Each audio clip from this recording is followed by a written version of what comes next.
अगर आप अपनी लाइफ को पीछे मुड़ के देखेंगे तो बहुत सारे ऐसे मोमेंट्स होंगे जिनको देखकर आप ये कहेंगे कि यार काश मैंने इस वक्त ना कुछ और कर लिया होता। एक पछतावा रहता है कि मैंने इस लड़की को प्रपोज़ क्यों नहीं किया, मैंने इसको हाँ क्यों नहीं कहा, मैंने ये वाला करियर क्यों नहीं चूज़ किया, मैंने इस जॉब के लिए क्यों नहीं अप्लाई किया, मैंने ये क्यों नहीं किया। तो हमारी लाइफ बेसिकली कैसी बन जाती है, फुल ऑफ रिग्रेट्स। और हम अभी भी शिकायतें करते रहते हैं इस मोमेंट पे कि मेरी लाइफ में ऐसा क्यों नहीं चल रहा सही, या ऐसा क्यों नहीं है, परफेक्ट कब होगी लाइफ, हैप्पीनेस कब होगी पूरी तरीके से, कब सब कुछ ऐसे स्मूथली चलेगा, ठीक है, इतनी प्रॉब्लम्स क्यों आती जाती रहती है। ऐसा कुछ हो रहा था नोरा सीड के साथ। Nora seed the midnight library की एक करैक्टर है, सबसे मेन करैक्टर वही है। अब नोरा सीड जो है ना, बिल्कुल आपकी और मेरी तरह, वो भी एक परफेक्ट लाइफ है तलाश रही है। उसकी करंट लाइफ में ना कुछ भी अच्छा नहीं चल रहा। पापा मम्मी गुजर चुके हैं, बहुत बुरी तरीके से गुजरे हैं, दोस्त नहीं है, जॉब नहीं है अच्छी, बहुत सारा टैलेंट था लेकिन उन टैलेंट का इस्तेमाल नहीं किया उसने। स्विमिंग करना चाहती थी कभी किसी वक्त पे, ओलंपिक्स में जाना चाहती थी, ग्लेशियर्स को स्टडी करना चाहती थी, कभी कभी पियानो बजाना चाहती थी, एक बैंड का हिस्सा होना चाहती थी। इसके बहुत सारे ऐसे सपने थे। लेकिन करंट लाइफ में अभी क्या कर रही है, वो एक जॉब करती है, एक शॉप है जिसमें म्यूज़िक इंस्ट्रूमेंट बेचे जाते हैं, उसमें जॉब करती है।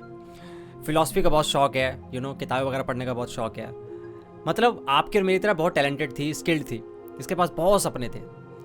लेकिन लाइफ ने उसको वहाँ जाके पटक दिया जहाँ पर उसके पास कोई भी नहीं है, जहाँ उसकी जॉब अच्छी नहीं है, जहाँ उसकी मेंटल हेल्थ ठीक नहीं है, उसको डिप्रेशन हो रखा है। उसके पास एक प्यारी सी बिल्ली होती है, वो बिल्ली भी मर जाती है कहानी के दौरान, और उसके बाद वो पूरी तरह से टूट जाती है। और उसको ये लगने लग जाता है कि यार कुछ भी अच्छा नहीं है लाइफ में, एक भी ऐसी चीज़ नहीं है जिसको मैं कह सकूं कि यार ये बढ़िया चल रही है और इसके कारण मुझे जीने की एक उम्मीद मिल जाए। हमारे साथ भी ऐसा कई बार होता है, हम भी सोचते हैं यार एक चीज़ तो अच्छी हो। अभी आप देखते होंगे बहुत सारे से मीम्स बनते रहते हैं, जनजी वगैरह बनाते रहते हैं कि यार ना नौकरी अच्छी है, ना बंदी है, ना फैमिली वाले खुश हैं, ठीक है, कुछ कर नहीं पाए। सबकी कहानी ऐसी है भाई, सबके पास सेम पछतावे हैं। नोरा जो है वो ये मान लेती है कि उसकी लाइफ अच्छी नहीं है, इस दुनिया में कुछ भी अच्छा नहीं रहा, और उसके बाद वो ऐस कर लेती है। मैं सेंसर्ड कर रहा हूँ वर्ड को, आप समझ जाइएगा। और जब वो ऐस करती है, मर जाती है, तो वो पहुँचती है एक जगह पे, एक लाइब्रेरी में। अब उस लाइब्रेरी का नाम होता है द मिडनाइट लाइब्रेरी। ये समझ लीजिए लाइफ और डेथ के बीच में एक लाइब्रेरी है। और वहाँ पे एक लाइब्रेरियन होती है जो उसको मिलती है, और वो लाइब्रेरी जो है पूरे किताबों से भरी पड़ी है। और वो जो किताबें होते हैं वो और कुछ नहीं, बस नोरा की पैरेलल यूनिवर्सेस की कहानियाँ होती हैं कि अगर वो दूसरी ज़िंदगी में होती तो क्या क्या हो रहा होता, उसकी सारी कहानियाँ होती हैं, ठीक है। जैसे आपने सुना होगा मल्टीवर्स थ्योरी, कि जैसे आपका वर्जन होगा एक किसी और यूनिवर्स के अंदर जिसने ये कर लिया होगा। हो सकता है आप इस वाली दुनिया के अंदर एक इंजीनियर हो और दूसरे वाले किसी यूनिवर्स के अंदर एस्ट्रोनॉट हो, किसी में आप प्लम्बर हो, किसी में आप कुछ और हो, तो अलग अलग ज़िंदगी होती है। तो नोरा जैसे वहाँ पहुँचती है तो मिस जो लाइब्रेरियन है उसको बताती है कि क्या क्या है भाई इस लाइब्रेरी के अंदर और क्यों ये मैजिकल है। तो नोरा जो होती है वो कहती नहीं भाई मेरे को नहीं जीना, मेरे को जाने दे यार, मेरे को नहीं करना ट्राई, मैं ऊब चुकी हूँ। लेकिन तब भी लाइब्रेरियन उसको मना लेती कि एक बार ट्राई कर ले, लाइफ देख ले एक बार, अगर तेरे को कोई लाइफ पसंद आ जाती है तो वहाँ रुक जाइयो, परफेक्ट लाइफ ढूंढ ले अपने लिए। एक दुनिया तो होगी ना तेरी मल्टीवर्स थ्योरी के हिसाब से, एक दुनिया तो ऐसी होगी जो परफेक्ट होगी तेरे लिए, उसमें देख ले तू क्या करना चाहती है। और तेरे कितने सारे सपने थे, तो तू जो कुछ करना चाहती थी इस जीवन के अंदर जो तू कर नहीं पाई, उस वाली दुनिया में जाके कर ले। अब नोरा कहती है चलो ठीक है भाई कर लेते हैं, लेकिन शर्त ये रखी गई थी कि अगर उसको कोई लाइफ पसंद आ जाती है वहाँ पे तो वो वहीं रुक जाएगी, मतलब वो भूल जाएगी इस लाइब्रेरी के बारे में, अगर उसको वो लाइफ पसंद आ गई तो। लेकिन अगर वो लाइफ पसंद नहीं आई, मान लो किसी लाइफ के अंदर जाती है और वहाँ पे वो डिसअपॉइंटेड फील करती है, तो ऑटोमेटिकली वो वापस आ जाएगी लाइब्रेरी में, और उसके बाद वो दूसरी कोई लाइफ ट्राई करेगी। और उसको बुक पकड़ाती है लाइब्रेरियन जिसका नाम होता है बुक ऑफ रिग्रेट्स, और उसको पढ़ना शुरू करती है वो कि वो ये नहीं कर पाए, वो ये नहीं कर पाए। और छोटी छोटी भी चीज़ें थी, ऐसा भी था कि मैंने उस दिन उसको ये कह दिया था, मैंने उसको ये कह दिया था, छोटी छोटी चीज़ें और बड़ी बड़ी चीज़ें। पछतावे तो बहुत सारे होते हैं। तो वो बुक ऑफ रिग्रेट्स को देखती है और फिर डिसाइड करती है कि ओके मैं स्विमिंग नहीं कर पाई, मैं स्विमिंग करनी है, मैं पापा से नहीं मिल पाई, मुझे पापा से मिलना है, मैंने भाई से नहीं मिल पाई, मुझे भाई से मिलना है। ऐसे करके बहुत सारी लाइफ ट्राई करती है वो, ठीक है। जैसे वो जाती है, जैसे स्विमिंग करने गई है, ठीक है, गोल्ड मेडल वगैरह मिल रहा है, बढ़िया चैम्पियन है, लेकिन कुछ अलग ही रिश्ता चल रहा है उसके पापा का एक्स्ट्रा मैरिटल अफेयर चल रहा है, ठीक है, जिससे वो बहुत नाराज़ है। ठीक है, उसकी मम्मी मर चुकी है और उसको बुरा लग रहा है कि यार मेरा पापा जो हैं वो इतने बुरे कैसे हो गए। ठीक है, वो मेरे लिए हीरो थे और वो एक्स्ट्रा मैरिटल अफेयर में पड़ गए हैं, मेरी मम्मी को भूल चुके हैं। तो उसको बहुत बुरा लगता है। उसके पास सब कुछ है, ठीक है, और वो देखती है कि वो डिप्रेशन के पिल भी लेती है उस वाले जीवन के अंदर भी। तो वो जैसे डिसअपॉइंटेड होती वापस आ जाती है। किसी में कुछ और बन गई है तो उसकी कोई फ्रेंड मर गई। किसी लाइफ में जाकर अगर फेमस रॉक स्टार है तो उसका भाई मर चुका है उस वाली लाइफ के अंदर। किसी में उसकी फ्रेंड मर चुकी है, किसी में कुछ और प्रॉब्लम है। तो आप देखेंगे कि बहुत सारी लाइफ ट्राई करती है वो। और ये लेंदी किताब है इस मामले में। हर एक लाइफ को दिखाया गया है कि कैसे नोरा उसमें जाती है और नोरा क्या फील करती है, उसको क्या प्लस मिलता है और क्या माइनस मिलता है।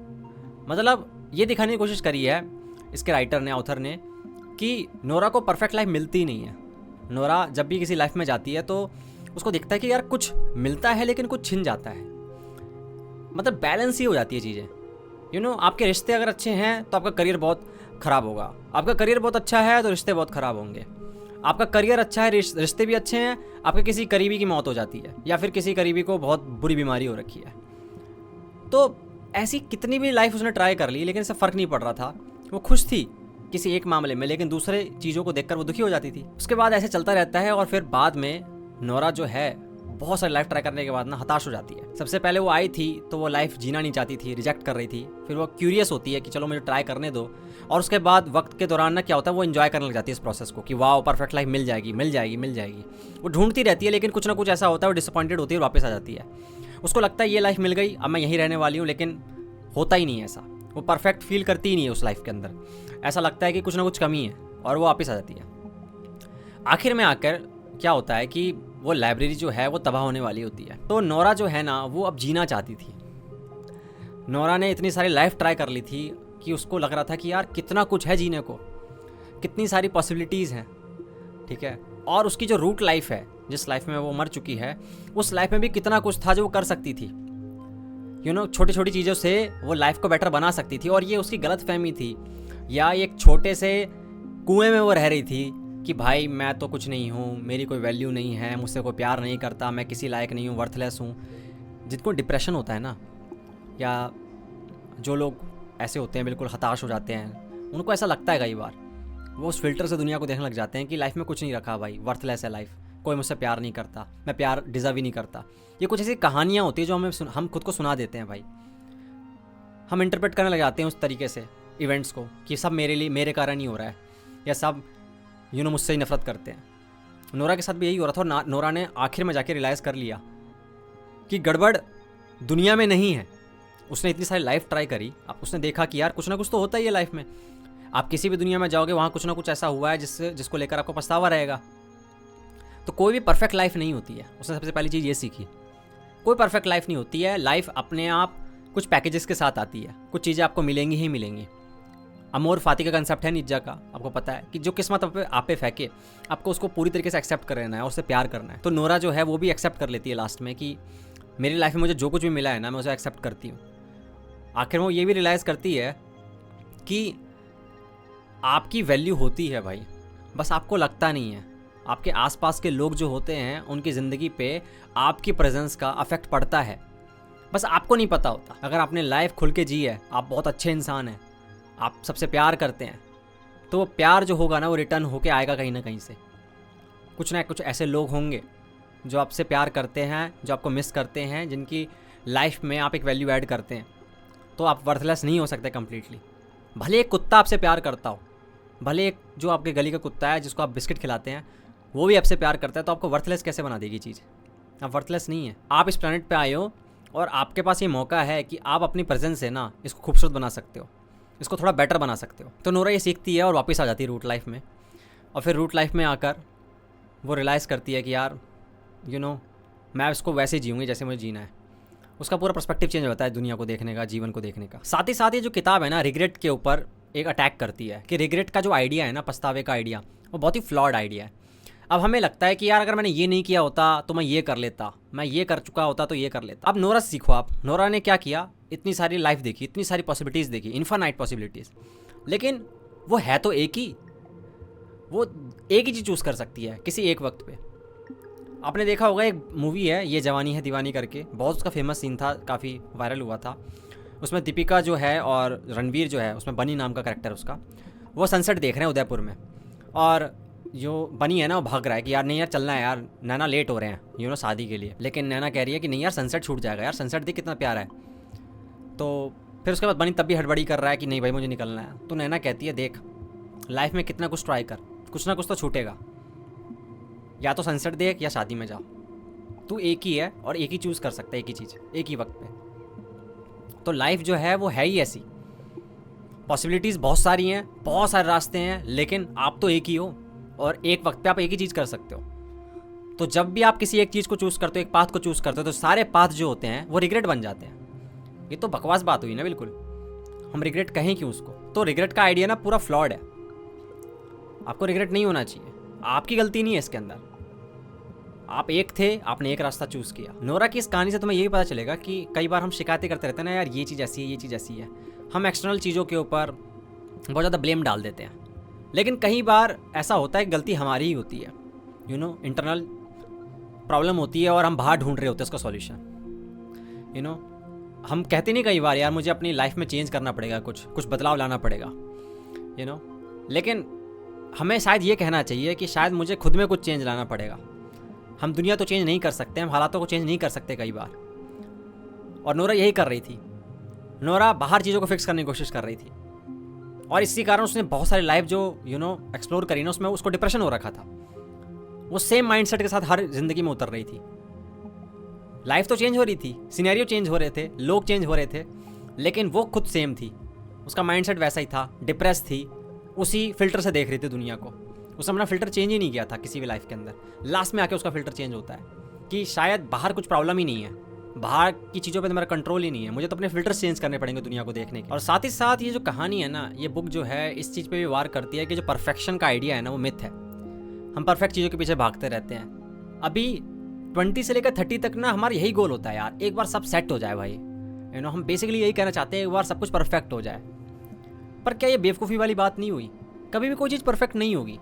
हमें लगता है एक जॉब मिल जाएगी, लाइफ सेट हो जाएगी, एक बढ़िया पार्टनर मिल जाए, लाइफ सेट हो जाएगी, भाई ये वाला बिजनेस डील हो जाए, लाइफ सेट हो जाएगी, यूट्यूब चैनल चल जाए, लाइफ सेट हो जाएगी, परफेक्ट हो जाएगी। पर हम परफेक्ट के पीछे भागते क्यों रहते हैं?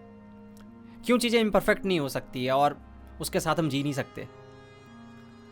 तो परफेक्शन इज अ मिथ यार। चीज़ों को ज़्यादा फिक्स करने की कोशिश भी मत करो। कभी कभी केओस को भी एम्ब्रेस करो यार, जो आ रहा है आने दो। हमें हमारी आदत बदलनी पड़ेगी चीज़ों को देखने की।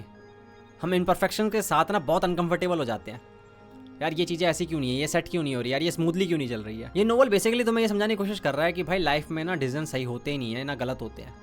कभी ऐसा होता नहीं है कि हम सही डिसीजन लेते हैं, गलत डिसीजन लेते हैं, हम बस डिसीजंस लेते हैं। हम एक पाथ चूज़ करते हैं और उसके बाद बाकी पाथ हमारे लिए बंद हो जाते हैं उस वक्त के लिए इस यूनिवर्स के अंदर, और हम उसको रिग्रेट का नाम दे देते हैं। लेकिन अगर ध्यान से देखने जाओ रियलिटी को, तो पता चलेगा कि हर एक पाथ ना इनकम्प्लीट है, इम्परफेक्ट है। कोई पाथ परफेक्ट नहीं है। ये हमें बस दूर से लगता है कि यार वो वाला पाथ चूज़ कर लिया होता तो परफेक्ट होता। लाइफ की हम बात कर रहे हैं, जिनकी हम कह रहे हैं कि ये हो जाता वो हो जाता, ये सारी बस पॉसिबिलिटीज़ हैं, ठीक है? रियल तो है नहीं। रियल क्या है? रियल ये लाइफ है, करंट लाइफ, और जो कुछ करना है हमें इसी लाइफ में करना है। तो जो फिक्स किया जा सकता है वो करंट लाइफ है और कोई नहीं। जो रास्ता ले लिया वो ले लिया, पीछे कोई रिग्रेट नहीं होना चाहिए। तो अगर तुम्हें मौका मिले अपनी लाइफ को रीस्टार्ट करके दोबारा जीने का, तो क्या क्या चीज़ें ऐसी होंगी जिसको तुम फिक्स करना चाहोगे? अगर वो लिस्ट तैयार हो जाती है तो देखो उनमें से ऐसी कौन सी चीज़ें हैं जिसको तुम अभी फिक्स कर सकते हो, आज फिक्स कर सकते हो, आने वाले वक्त में फिक्स कर सकते हो और अपनी लाइफ को बेटर बना सकते हो। क्योंकि यही हमारे पास एक लाइफ है और इसी की हमें रिस्पॉन्सिबिलिटी लेनी पड़ेगी। अगर तुम अपने लाइफ के बुरे फेज से चल रहे हो ना भाई, खासकर कि वैसा वाला फेज जिसके अंदर तुम्हें लगता है कि लाइफ वर्थलेस है, और तुम्हारे दिमाग में वैसे थॉट्स आते हैं, बेकार थॉट्स आते हैं वो वाले, तो भाई ज़रूर पढ़ना इस किताब को। ये तुम्हें उम्मीद देगी जीने की, ये तुम्हें उम्मीद देगी कि ये लाइफ उतनी बुरी भी नहीं है जितनी तुम्हें लग रही है अभी फ़िलहाल इस हालत के अंदर। तो ये किताब सबके लिए है भाई, उन सब के लिए जिन्होंने उम्मीदें खो दी हैं, या वो लोग जो कि ये सोचते हैं कि भाई लाइफ वर्थलेस होती है। अगर तुमने पढ़ रखी है तो मुझे ज़रूर बताना कमेंट सेक्शन में। तो आज के लिए इतना ही। Thank you so much for watching. मिलते हैं अगली वीडियो में, तब तक के लिए ध्यान रखो। Good bye.